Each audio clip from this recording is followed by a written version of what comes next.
So let me take you back to a few months ago during a glorious summer night in Brooklyn. My husband and I were at this rave, completely immersed in the music, the lights, and let's be honest, a little too much of everything else. We had just taken our last dose when, out of nowhere, the music cut off.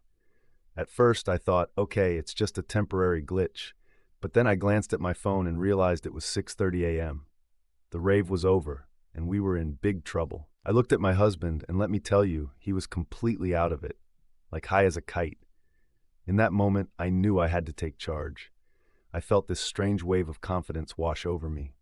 I mean, drugs who? I was a capable adult. I grabbed my husband, who for some reason was shirtless, and dragged him outside into the harsh morning sun, where people were going about their lives completely sober. Now, I was dressed in these ridiculous zip-off JNCO jeans and a rave fan. But hey, it was my time to shine. I zipped off the bottoms of my pants and fashioned sleeves out of them. I even used that rave fan connected with chains to create a sort of elegant neckline for my improvised top. I stood back and admired my handiwork. It was like a fashion nightmare. My husband looked like a homeless geisha, but at least his nipples were covered. Success. Feeling victorious, we prepared to call an Uber. After what felt like an eternity, I spotted a car parked on the side of the road. I turned to my husband, still rocking his bizarre outfit, and told him to wait. I approached the car, pulled on the handle, but it was locked. I tried the front door, also locked. I peered through the window, only to discover no one was inside. I had been duped. This was just a parked car. Frustrated, I tried 2 more cars, both of which were also parked. Ugh, why does this always happen?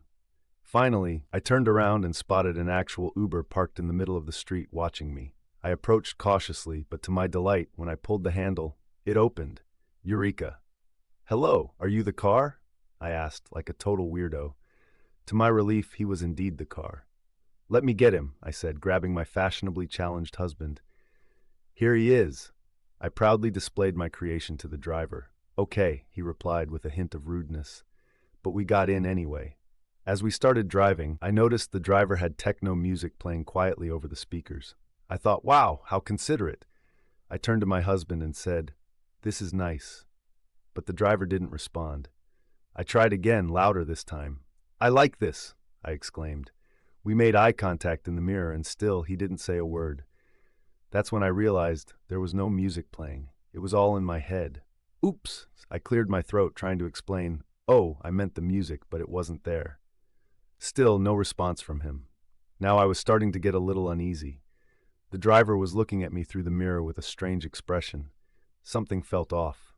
Why wasn't he engaging? I glanced at my husband, blissfully unaware and smiling in his absurd outfit. Surely everything was okay, right? Suddenly, the car stopped. I looked out the window. Empty streets, dead silence, and the driver wouldn't make eye contact. Panic began to set in. This wasn't normal. We had been parked for way too long. I felt a wave of fear wash over me. Had I been duped again? Was this a setup? I looked at my husband, completely oblivious to the potential danger we were in. It was up to me to save us. Summoning all my courage, I turned to the driver and said in my strongest voice, "You better explain why we're parked right now." I must have sounded like a furious superhero. I was ready to take control. The driver finally turned around, looking at me and then at my husband, his face displaying confusion and fear. "Miss," he said, "I'm sorry, there is a red light." That's when it hit me. I was indeed high as a kite and had not been the sober guide I thought I was. We both burst out laughing, and I immediately apologized for my insanity. The driver, clearly amused, handed us both bottles of water and even gave us Advil for our impending hangovers. For the rest of the ride, every time we stopped or slowed down, he would say, "Miss, there's a stop sign," or, "Okay, we're just merging now, don't worry." It became a running joke. When we finally arrived home, he made sure we got inside safely before driving off. I like to think that, being an Uber driver in NYC, that was the least weird ride of his day. He's probably long forgotten about us, but I will always remember him. Thanks for not taking us to Bellevue, my guy, and may you always come to a complete stop at all red lights.